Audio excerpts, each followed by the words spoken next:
seguramente sabés de San Luis porque aquí hace 49 años atrás ocurrieron crímenes aberrantes de lo que después se llamó el caso Fiochetti, que seguramente tuvo que actuar en su momento el equipo argentino de antropología forense, ¿no? Sí, exactamente. Es que bien, como vos decís, bueno, estos crímenes tremendos y de lesa humanidad que se dieron a lo largo y a lo ancho de todo el país, al EAF siempre nos toca tener diferentes tipos de actuaciones según los casos, ¿no? Nosotros siempre actuamos en el marco de la búsqueda e identificación de restos de personas desaparecidas.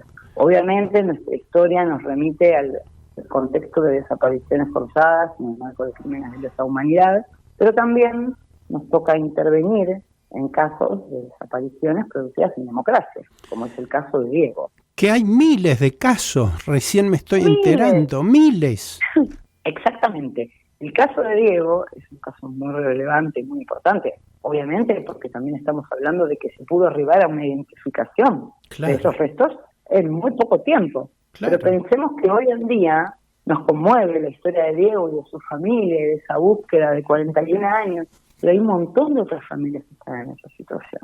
Claro. Un montón de chicos y chicas que faltan de su hogar, de adultos, es mucha la cantidad de personas desaparecidas en democracia. Por distintas causas, ¿no? Sí, claro. Uno mucho más heterogéneo en un punto. Ahora, el caso de Diego es increíble cómo un reloj Casio puede orientar, digamos, a la edad que presumían ustedes al comienzo podían tener esos restos, ¿no? Porque el reloj se había detenido en el 84. Sí, en realidad el reloj aportó información. Aportó. Ningún elemento aislado puede determinar un año de procedencia o una fecha concreta. El conjunto de los elementos recuperados, más los restos de Diego que se pudieron recuperar y la interpretación de todos esos hallazgos, es lo que nos brinda información para esa búsqueda. Uh-huh. Entonces, por ejemplo, con respecto a los elementos asociados al cuerpo, como vos bien mencionas, el reloj, entre otros elementos que se colectaron, nosotros también, por el número de serie que ese reloj tenía grabado, se pidió información a Casio, a la empresa, para ver entre qué año y qué año ese reloj se había fabricado, por ejemplo. Entonces, ellos nos dijeron que ese reloj se fabricó entre principios y fines de los 80. Entonces ya eso nos da una ventana temporal para la búsqueda. Claro. El otro dato importante es la edad que tenía el esqueleto al momento de la muerte. No es una edad exacta, es un rango exacto. Nosotros dijimos aproximadamente entre 16 y 19 años. Y Diego tenía 16 años al momento de desaparecer. Claro. ¿A qué se le denomina matcheo con T intermedia allí? ¿Podés explicarlo a nuestra audiencia?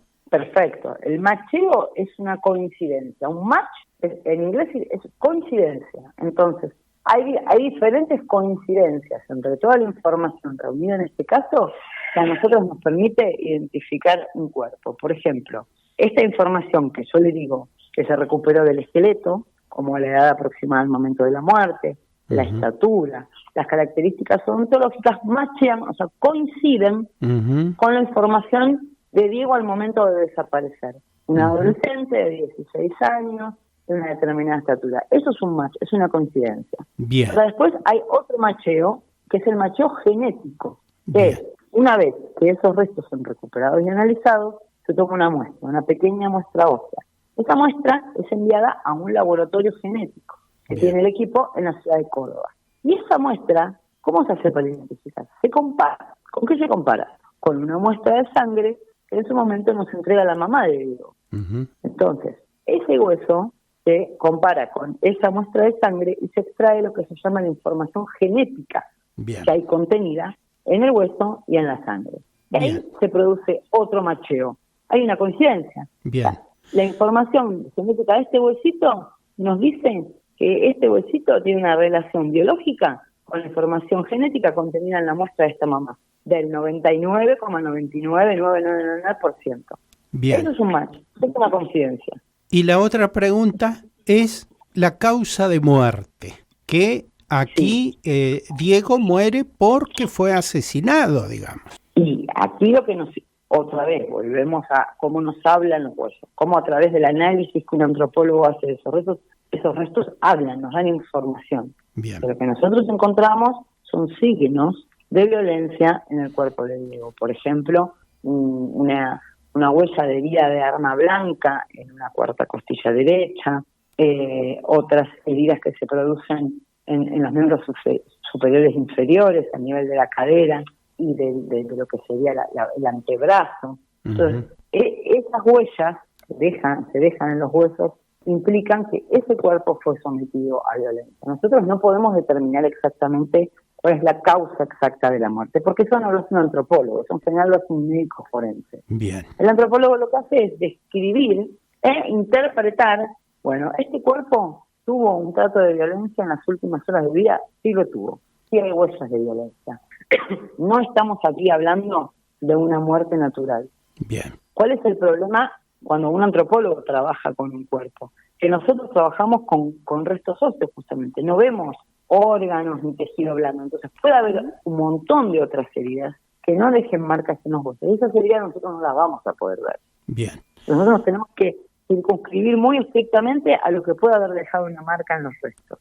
Mariela, ¿y en la actualidad la justicia investiga más rastros, más huesos, más muestras en el lugar? Mire, por el momento hasta donde yo sé, nuestra intervención llegó hasta, nosotros fuimos a la escena del hallazgo, se hace un levantamiento inicial de los restos, ocurrió el 20 de mayo, nosotros vamos a la escena el 29, hacemos un segundo levantamiento y toda una interpretación del sitio, del lugar. Lo que sé es que en este momento la justicia está buscando elementos para seguir con la investigación, porque ahora sabemos que esos restos corresponden a Diego, pero ahora lo que necesitamos saber es qué pasó. Claro. ¿Cómo ese chico estuvo 41 años enterrado en ese patio y no sabemos cómo llegó a esa casa, cómo fueron esas horas finales y por qué permaneció ahí? Pero yo lo que sé es que la familia de Diego, a través de sus abogados, presentó un escrito al juzgado solicitando que se hagan excavaciones en el terreno de esa familia, o sea, en el mismo lugar donde aparecieron los restos de Diego, para ver si se pueden encontrar otros elementos o incluso descartar la presencia de otros cuerpos en ese jardín. Pero bueno, ahora depende de la justicia dar lugar a ese pedido o no y avanzar o no en ese sentido. También tenemos que tener en cuenta que el paso del tiempo nos juega en contra, porque ese crimen prescribió. Sí. Entonces, ahí el fiscal de la causa está intentando buscar elementos para poder mantener la causa abierta, porque si no inmediatamente esa causa se cierra. Sí, totalmente. Y queda vida muerta la averiguación de qué pasó, cuál fue el destino final de Diego y por qué. Imagínense la angustia de esa familia. Sí, totalmente. Mariela, para nosotros ayer y hoy, tal vez mañana, son días muy sensibles porque aquí ocurrieron crímenes de lesa humanidad en San Luis que involucró a estudiantes nuestros, de nuestra universidad, por lo que se originó el expediente de la causa Graciela Fiochetti, que era una chica que fue secuestrada en la toma, torturada y asesinada aquí en San Luis, y el equipo de antropología forense en su momento, por pedido de la Justicia Federal, vino a, exhumar el cadáver que estaba enterrado en un cementerio como NN. Fue un caso histórico, un caso que nosotros siempre recordamos, ¿no? Para el equipo de antropología forense, estos casos son casos que los guardan seguramente celosamente en la historia, ¿no? Totalmente, porque son hitos que también no solo se trata, o sea, por un lado lo más importante a nivel equipo para nosotros es trabajar para las familias para brindar respuestas sobre qué pasó con sus seres queridos y para restituir esos cuerpos que están desaparecidos, pero al mismo tiempo estas restituciones, estos hallazgos, lo que permiten es brindar pruebas a la justicia para poder enjuiciar a la persona, para poder presentar pruebas a la sociedad de que esos delitos se cometieron. De que la gente no desaparece de un día para el otro y se fuma en el aire.